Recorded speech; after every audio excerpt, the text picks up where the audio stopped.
part of spiritual development is to recognize the satanic tendencies that characterize you and to fully wrestle with them and to integrate them. That's the thing. It's not so much to cast them away, it's to transmute them. And you can see the difference between people who've done that and people who haven't, at least to some degree, because people who haven't integrated the shadow at all are naive. And you can tell that when you look at them, and you can tell that when you talk to them. And because they're naive, they're often resentful as well because they get taken advantage of. And someone who's integrated that more, they're dangerous in the martial arts sort of way, which is they're dangerous, but they don't have to use it because their presence radiates implicit potential for havoc, and that's really necessary. It's one of the things that gives people self-respect.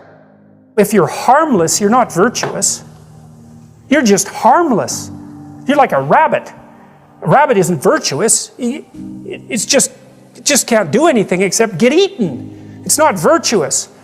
If you're a monster and you don't act monstrously, then you're virtuous. But you also have to be a monster. Well, you see this all the time. Harry Potter's like that too. It's like he's flawed, he's hurt, he's got evil in him. He can talk to snakes, man. He breaks rules all the time.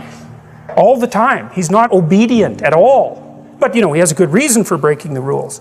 And if he couldn't break the rules, him and his little clique of rule-breaking, troublemakers, if they didn't break the rules, they wouldn't attain the highest goal.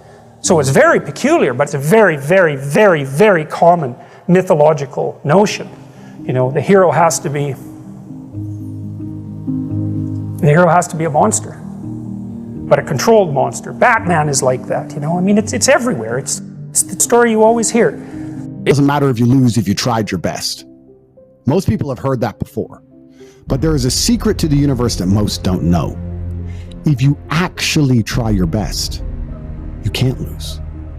Not pretend to try your best, not try your best 90% of the time, not try your best with excuses. If you genuinely try your best all of the time, all day, every day, it's impossible to lose.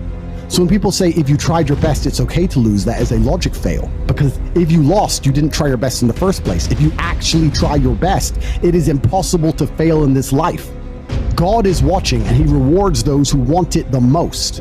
If you want it the most, you can have it. It's a competition. Every dollar you want, the house you want, the car you want, other people want, you have to win. You have to want it the most and genuinely do your best, because most people aren't capable of doing their best anymore. To get up every day, whether they feel like it or not, and perform regardless. That is the secret. You cannot fail if you try your best. So if you don't have the car you want, the woman you want, the relationship you want, the friends you want, the house you want, you haven't been trying your best. Because I guarantee you the second you do, you'll have all of it. I believe there's only 3 reasons people are not rich. One of 3 reasons. They're either stupid, arrogant, or lazy. Stupid is actually the smallest category. People think, there's a lot of stupid people. There are, but I know a lot of stupid people with a lot of money, right? There's so much money in the world. To be too stupid to generate money, I think is less than 5% of the population. We're genuinely too dumb to ever make a good wage. Then you have arrogant and lazy, and these are the 2 most common. Lazy because people just, but I need time to myself. But it's the evening. Or, it's hyper competitive. There are people who do not need times to themselves. There's an Indian in Islam, or there's a guy in Islamabad who'll do your job online for $3 an hour and he doesn't sleep. You're gonna lose, right? So if you're gonna be lazy in any regard, you have to understand there are people like me who are billionaires who work 18 hours a day. Sometimes all the voices are telling you the wrong shit, man. But through years, not a podcast or listening to a book or reading a book, years of sacrifice, of suffering, of diligent, pinpoint work on what you want to do for yourself. Not like, let me just do a bunch of shit.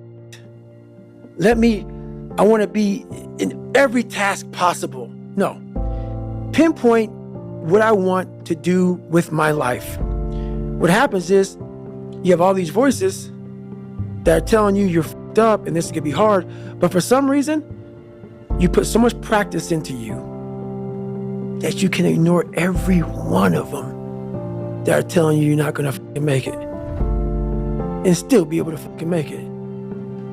because you have put the practice in that you know this is the process.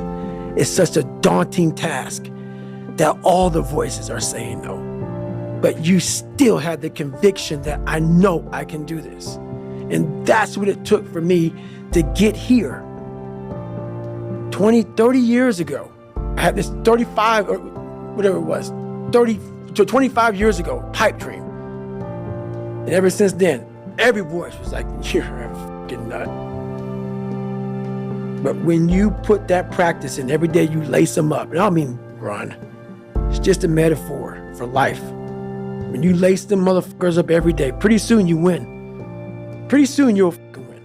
If you have the courage and the heart and the dedication and the mindset of everybody can go fuck themselves. I know what I know. I've listened to myself enough to know I know what I know. None of you can hear what I'm hearing.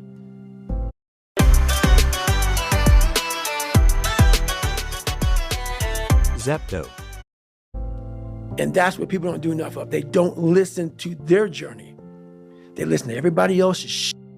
Before you know it, I'm crazy. But if I'm so fucking crazy, why am I so successful? How'd that happen? If I'm so misguided and fucked up and don't listen to him, why am I the only one to do a whole bunch of shit? Why am I a trailblazer? Why? How is that possible? How can you be fucked up and also self-made the same? No. Obviously, you're not looking at the truth in front of you. The truth in front of you is it sucks. It's painful. It's fucking mind-numbing. And that is the truth. And that's why a lot of people don't like listening to me. Because this is what it takes. Creating another voice and sometimes going at it alone. All the time going at it alone. Because no one's going to believe in you. And that's that. Don't you think that your happiness